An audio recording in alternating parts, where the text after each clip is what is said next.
Hello everybody, welcome back to Max Saga. We're going to continue on our journey. We've just spoken to Jeet, and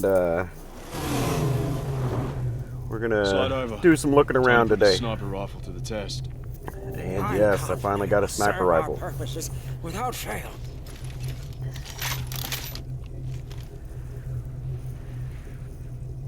I like that. I like that this game gives, stuff that you Better than I thought. can build. Nice balance. To do different things. I wish that it gave you more in the way of like melee weapons and stuff like that. But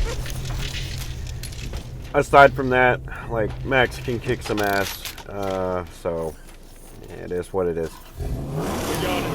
In either case, we're going to go ahead and talk about the last Mad Max movie, Mad Max Beyond Thunderdome. Well, I haven't really talked about Fury Road yet. We're going to talk about it in some detail as well. But this is the last of the original three. So Mad Max Beyond Thunderdome, it absolutely still fit within the realm of the Mad Max movies, but it was quite a bit different. At that point, there wasn't really a lot of gas around anymore. And Max was actually, he had his truck was actually being pulled by I think it was cows. It may have been horses, but I think it was cows actually. In either case, it was being pulled by some animals. It may have been camels, now that I'm thinking about it. But it was being pulled by some animals, like a wagon. And he's just trying to survive, man. Like out there in the world trying to survive. Yeehaw. So he ends up coming up on a town, and I know, like, I remember him looking at it from a distance and just trying to figure out if he even wanted to go in there, but he's out of things. He needs supplies, and so he decides to go on in. And this is Bartertown. For all intents and purposes, the first of its kind in the Mad Max universe. So that's why I say that's why I've always felt like Fury Road had to have come after Thunderdome, because the way they talk about Bartertown is that it was the first of its kind. So in my mind, Fury Road had to come after Bartertown. In either case, it doesn't really matter where it came in, I guess. It's just all one big apocalyptic world. But he goes to Bartertown to barter, and he ends up getting like waylaid and all this. They steal his truck and beat him up, and he ends up getting taken up to the main office after he beats the shit out of some men.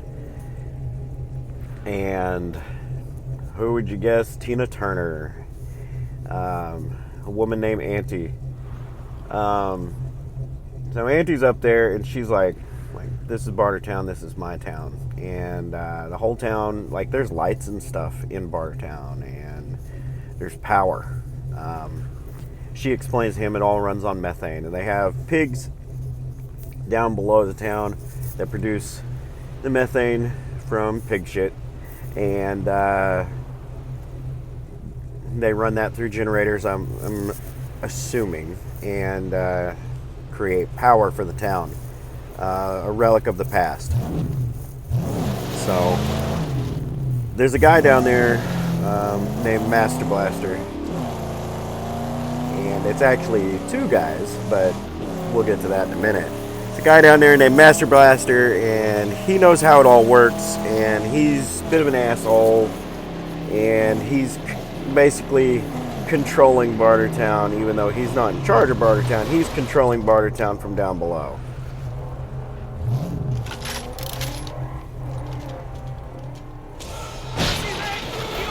Oh, shit. Oh, come on now, quit. Sorry. Anyway, he's controlling Bartertown from down below. And whenever he...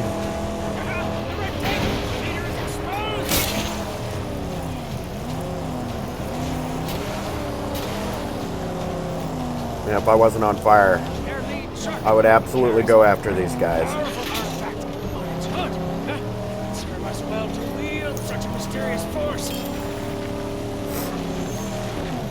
Alright, so anyway, he's controlling Bartertown. Whenever he wants something done, whenever he wants to humiliate Auntie or whatever, he will cut the juice.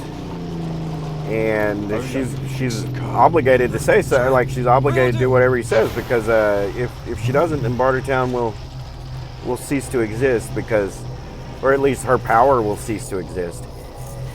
So she's like, I've seen you were a pretty good fighter, and I know that he's got your truck, so I would like for you to challenge him, and we need to get control of him, but we don't want to appear as though that's what we're doing. So if you do it, I'll give you everything you need, give you your truck back and all this jazz. So Master, Blaster. You have Master, and then you have Blaster. So they wanted to get rid of Blaster and keep Master. Master is the brain, Blaster is the body. So Max goes down underneath to kind of scope things out, and he finds Master Blaster down there. And what you discover is that you have a little person who is very, very physically disabled. He's not very capable, but he has a giant of a man that carries him around and protects him. So you've got the brains and the muscle.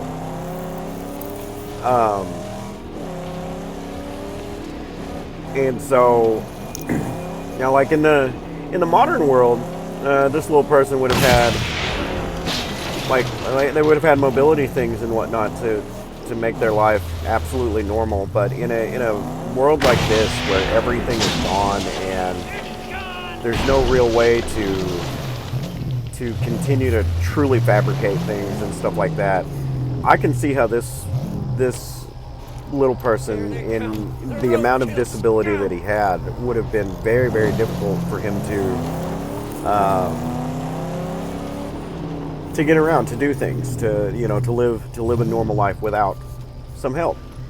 And befriending this guy, the two of them have made a very great life for themselves, which is really cool. I loved the relationship there. In either case, he challenges them, saying that they stole my truck, and they go to the Thunderdome, where all things are settled. They settle them in the Thunderdome, which is like a gladiatory arena that's underneath a metal dome. Looks a lot like an old jungle gym, and people hang from the rafters and stuff and watch the fight, and there are weapons that hang down and all this. He gets in the ring with with Blaster, who is the muscle, and Master's hanging out on one of the rafters watching. They fight, and Blaster is beating the shit out of him, and he remembers that from down below, whenever, I can't remember what he did to find this out, but he finds out that Blaster is subject to noises and stuff that like truly bother him. It like messes with him. So Max has a whistle, and he blows this whistle. It's kind of like a dog whistle. It doesn't really make any noise, I don't think, but Blaster can hear it, and it like messes with him, and when he's blowing this whistle, it just kind of incapacitates him. So Max ends up beating the crap out of him, and he knocks his helmet off. So the guy's got a full face helmet, okay? he knocks his helmet off, and when he sees him, he realizes that he's mentally handicapped, like severely mentally handicapped, which to me brought such a cool element to the Yes, of course. to the relationship between Master and Blaster, is that you have this little person who's very smart, who's a very capable person, and in the modern world was probably a very maybe even a doctor or a scientist or something, and because the modern world offered the ability for him to live a very normal life, he was capable of becoming this very great person. And then you have this mentally handicapped person who is severely mentally handicapped. And what you have is two handicapped people who take care of one another in the ways that they can't take care of themselves. And I loved that relationship. I love to see that. And a lot of people, probably modern sensibilities, probably are like, oh, that's so exploitive and all of this stuff. But if you truly think about it, in a world that you don't have modern things to keep you alive and to keep you safe and whatnot, someone who is mentally handicapped is going to have a much harder time. Someone who is physically handicapped is going to have a much harder time. And to see these two work together to better both of their lives in a situation that would have been extremely hard for them to survive is awesome. I think that's great. And that's what people should do. They should bind together to help each other in their weaknesses. Yes. Please, hurry back. Even now, even in the modern world, people should still help each other. And oftentimes we don't. And it's awful and sad. But it is what it is. These two people found a way to make it work, and I thought that was awesome as a child when I saw this, and I still do. In either case, Max doesn't want to kill him. He doesn't want to kill this man. He's just doing what he's told, and he doesn't know any better, and he doesn't want to kill him. It's like killing a child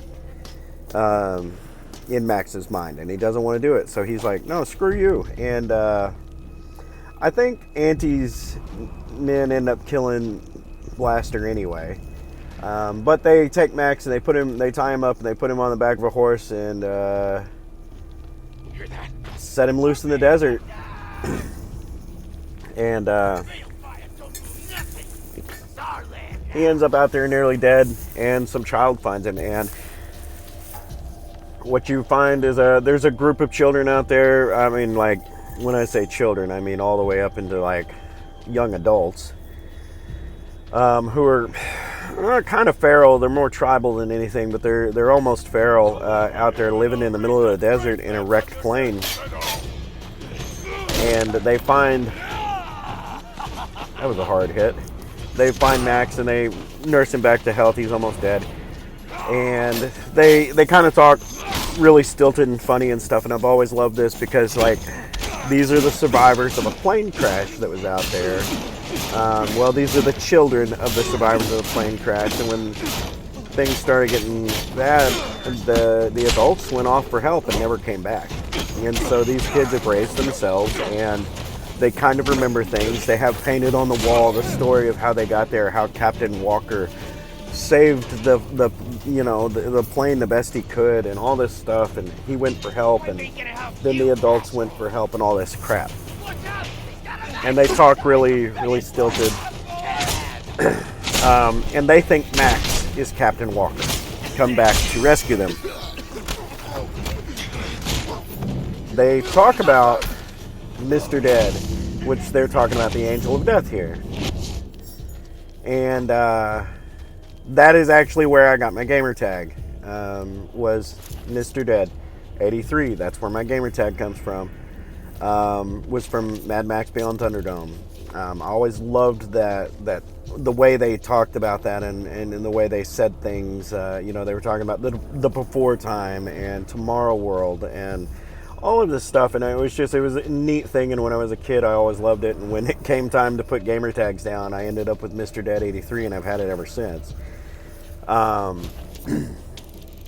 So anyway, they leave. Him and some of the children leave, and they end up back in the town. And they get with a prisoner that was down in the pig works, and they end up rescuing Master, and they blow the town to shit, and they escape. And then you get your very first taste of what would later inspire Fury Road, was a huge chase scene with these really modified, crazy vehicles out of Bartertown, and a lot of action and wrecks and all of this. And finally, some people, you know, they escape, and Max is left on his own again.